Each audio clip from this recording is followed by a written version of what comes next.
Eu fui na semana passada, depois de alguns anos que eu tinha parado com a pandemia toda, eu fui participar de uns 2 congressos nos Estados Unidos, um muito legal de design inteligente, congresso de engenheiros, Conference on Engineering of Living Systems.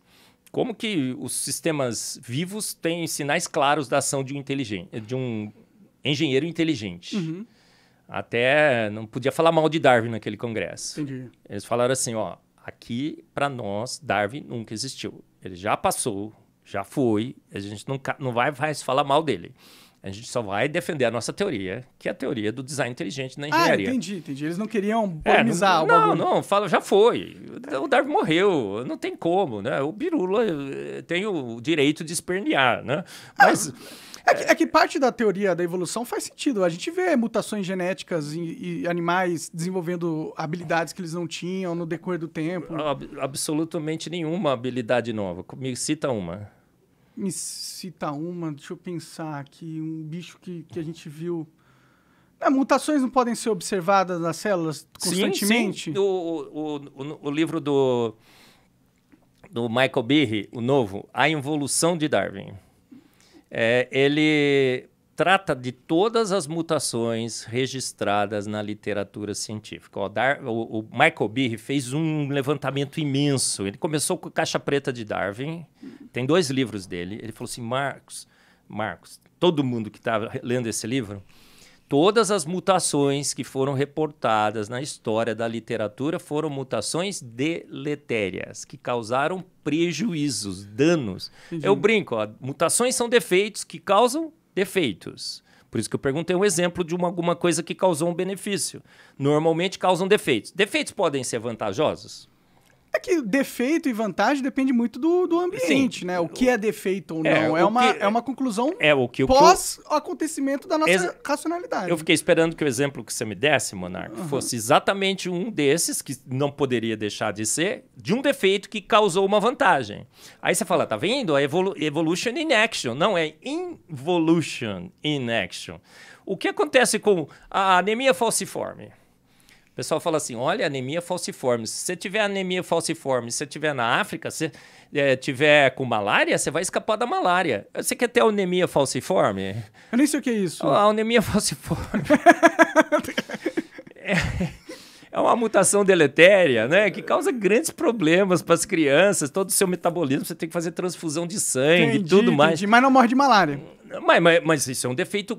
Uma vantagem no meio de um monte de desvantagem. Eu brinco assim, se você tiver, por exemplo, um urso comendo seu braço, e se você não nasceu sem braço, o urso estava pegando as pessoas pelos braços, você nasceu sem braço. Uma grande vantagem, né? Mas você quer nascer sem braço? Se eu for encontrar um urso que come braço, sim. Pô, outro dia eu estava num debate com uma evolucionista, ele falou assim, olha, nossa intolerância à lactose, olha só que coisa boa. Agora a gente pode tomar leite, porque assim, né? A gente foi programado para tomar leite até uns 3, 4 anos. Depois a gente passa a ter intolerância à lactose. Não era mais para tomar leite, porque se você toma leite era para se sentir mal. Uma mutação deletéria foi lá, cortou isso aí. Agora a gente pode tomar leite. Uhum. Olha só, evolution in action. A evolução está acontecendo. Olha aí, Darwin estava certo. Monark, me diga aí, o que de novo foi criado?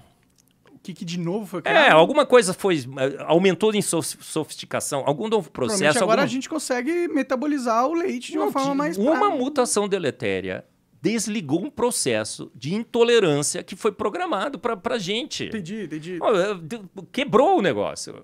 Agora, foi uma vantagem tomar leite?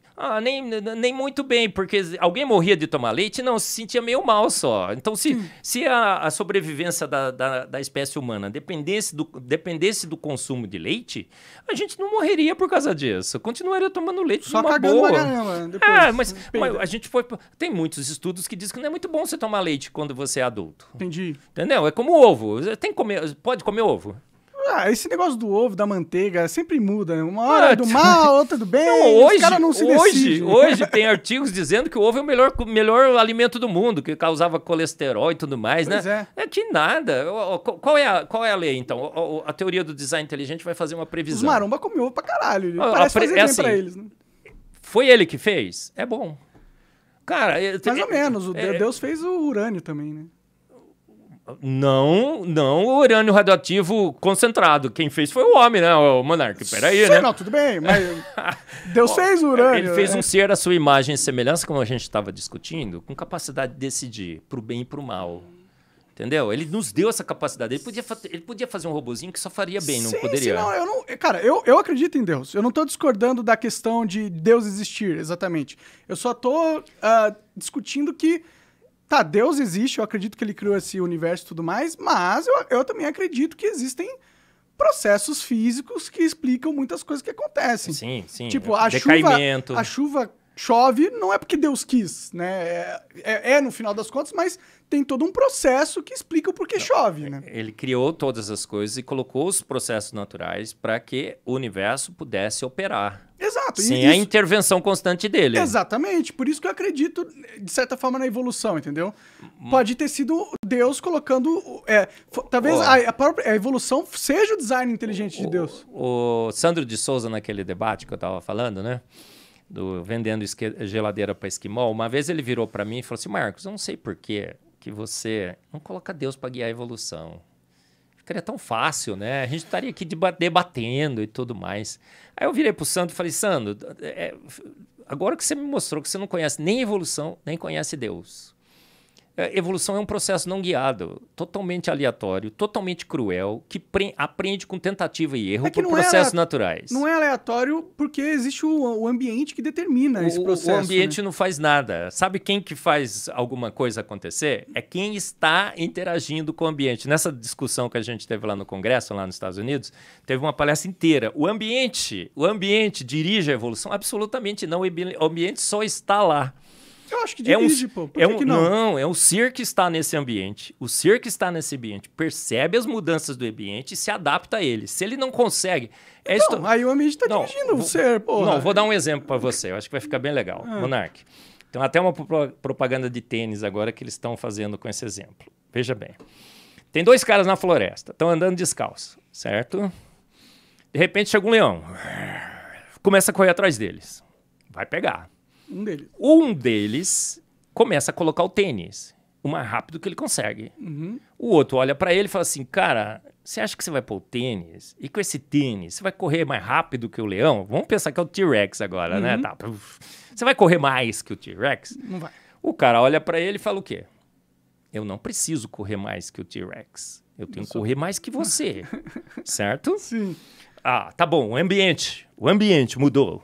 O ambiente mudou? Não, a pessoa percebeu que agora... Mas o ambiente mudou para ela perceber. Mas se ela não tiver um sensor. Se ela não tiver um sensor para perceber as mudanças do ambiente, o ambiente não faz nada com ela. Foi por isso que se desenvolveu sensores, porque o ambiente tinha lá para ser Você tinha que ter o sensor desde o início. O Monark, você tinha que ter o sensor desde o início, senão você estava extinto nessas mudanças de ambiente. Não necessariamente, pô, porque existem vários organismos que não têm vários tipos de sensores e eles sobrevivem e se reproduzem, pô. Desde o início você teria que sentir as mudanças do meio ambiente e ter capacidade de se adaptar a elas. O cara sentiu a mudança do meio ambiente, chegou um T-Rex agressivo e ele pôs rapidamente e saiu correndo.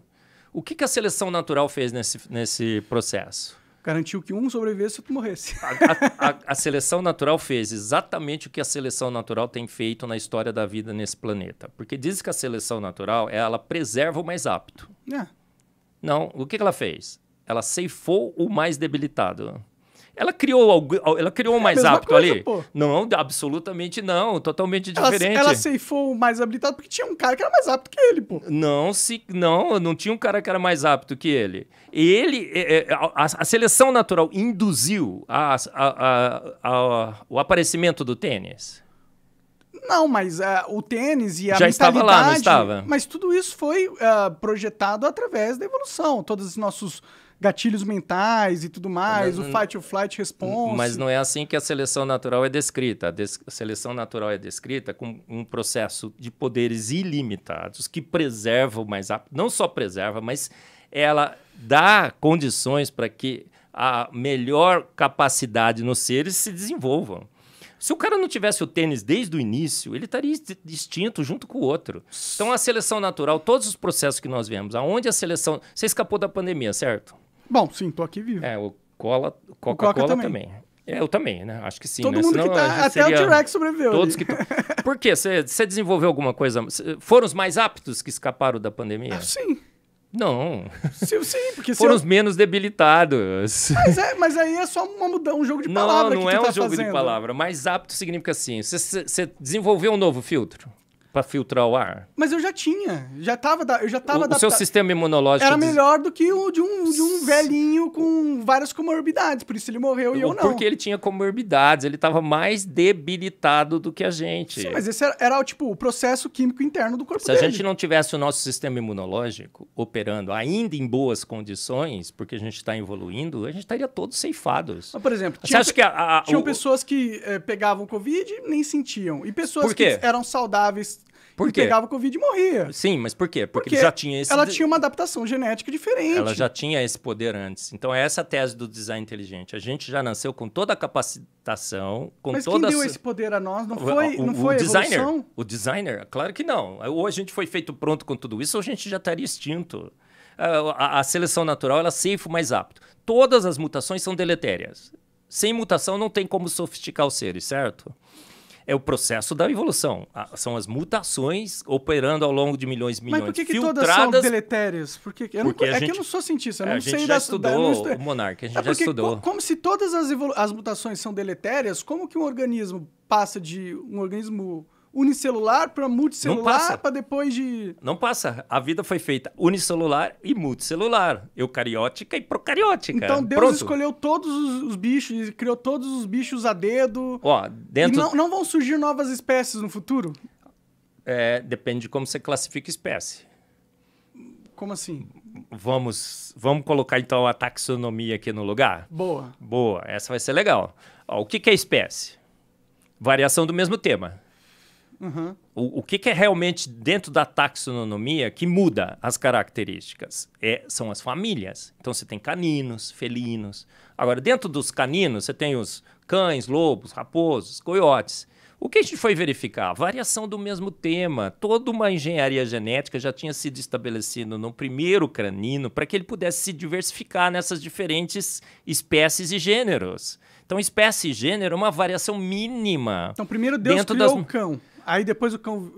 Na real, primeiro criou o lobo, né? Porque o cão veio do lobo, né? Vamos falar assim, ó. Eu sou aqui representante de, primeiro, design inteligente. Sou presidente da Sociedade Brasileira do Design Inteligente, Pode certo? Crer. E como defensor da teoria do design inteligente, eu só defendo uma tese. Um ser inteligente criou o universo, criou a vida e os fez prontos. Só isso. Ele não fez as condições para ele se tornar o que é. Ele já criou o universo. Criou pronto. Um dia não tinha nada, do outro dia já tinha todas as estrelas, todos os animais, tudo... Não tem como você sair dessa sinuca de bico. O universo, para funcionar, ele tem que estar... Quem viu primeiro, o ovo ou a galinha? O ovo. Sem a galinha, cara. Primeiro veio o ovo, houve uma mutação genética dentro do ovo que criou o que a gente conhece galinha hoje. E como é que você... O ovo... Eu falo nesse meu livro aqui, Antevidência, depois eu vou te dar de presente também, depois tem que dar algum pouco pro Coca-Cola também, né? Esse aqui eu falo, cara, não tem como o ovo ter se for... O ovo é uma estrutura... Se eu tivesse que citar a estrutura mais magnífica da vida, talvez eu citasse o ovo. Teve um grande cientista que falou sobre isso. O ovo é magnífico. É uma incubadora fora do corpo que produz... É uma casca... Cara, é impressionante o Ela ovo tem mesmo, furinho, né? o cara respira lá dentro. Sim, tem todo um sistema de conexão para transmitir oxigênio e tirar CO2. Sim. Chega na hora certinha do bichinho nascer, ele começa a mexer, a mãe percebe, começa a virar o ovo. Aí na hora de quebrar o ovo, ele não tem bico para quebrar, cresce um biquinho durinho que é o bico para quebrar o ovo. É muito perfeito, né? Eu só dei um spoiler aqui do que é o ovo, cara. Sim. A galinha veio com o ovo dentro, não tem como a gente fugir. Então, dentro do design inteligente, a gente só defende a tese de que um ser extremamente inteligente fez o universo, fez a vida e os fez prontos, tá bom? Tá. Agora, fora do design inteligente, por isso que o design inteligente é bem legal, charmoso. Cada um pode ter a posição filosófica e teológica que ele quiser. Então, dentro do design inteligente, tem o pessoal da panspermia, acho que foram os ETs. Aham. Eu só posso lamentar, né? Porque gosto você não discute. Claro, Lamenta, né? Cada um tem o Deus que quiser. Eu lamento. Ele só pegou e jogou o problema pro espaço, né? Porque quem criou o ET? Né? Vamos Enfim, se combinar. a gente quiser ir no final das coisas, né? Aí tem alguém outros, criou o ET. acho que é um ser assim, etéreo, tal, não pessoal, que habita o universo. Ele entra dentro de pirâmide, eu sei. Tem um ou dois lá que entra em pirâmide. Eu não pergunto, tá? Mas eu descobri. Entendi. O cara entra na pirâmide e tal, ele acha que ele tá... Tem outros que acham que é um grande arquiteto do universo, mas ele não se relaciona muito diretamente com ele. Então, tem outros que acham que são vários deuses diferentes e outros que acham que é o Deus da Bíblia. Uhum. Eu sou criacionista bíblico, eu acho que é o Deus bíblico. Entendi. Eu creio na Bíblia, eu acho que a Bíblia é a autoridade máxima. Por que eu creio na Bíblia? Porque eu estudo a Bíblia e eu vejo que ela nunca perdeu um embate com a ciência, Monark. Nunca ela perdeu um embate com a ciência. Entendi. Tudo que ela fala está sendo confirmado. Olha, ele fez pronto o universo. Chega a foto do Big Bang, bum, o universo prontinho. Pois é. Esse aí foi um grande fato recente que provou a teoria do Big Bang, né? Porque tinham galáxias que não eram para ter sido formadas. Pânico, desespero geral, Pode né? crer, a galáxia vai ter que se formar antes do Big Bang para você conseguir trazer ela do jeito que ela tá na foto, né? Só que quando essas coisas acontecem, eu fico pensando que existe uma explicação para tudo, para a formação de tudo, só que a gente só não chegou nela ainda. A gente como o ser humano ainda é burro, pô.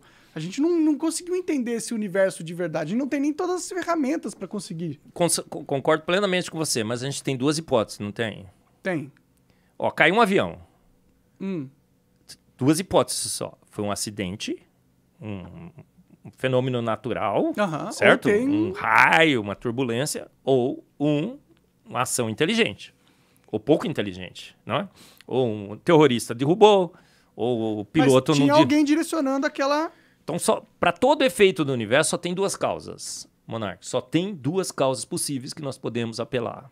Forças naturais ou ação de uma mente inteligente. Sim.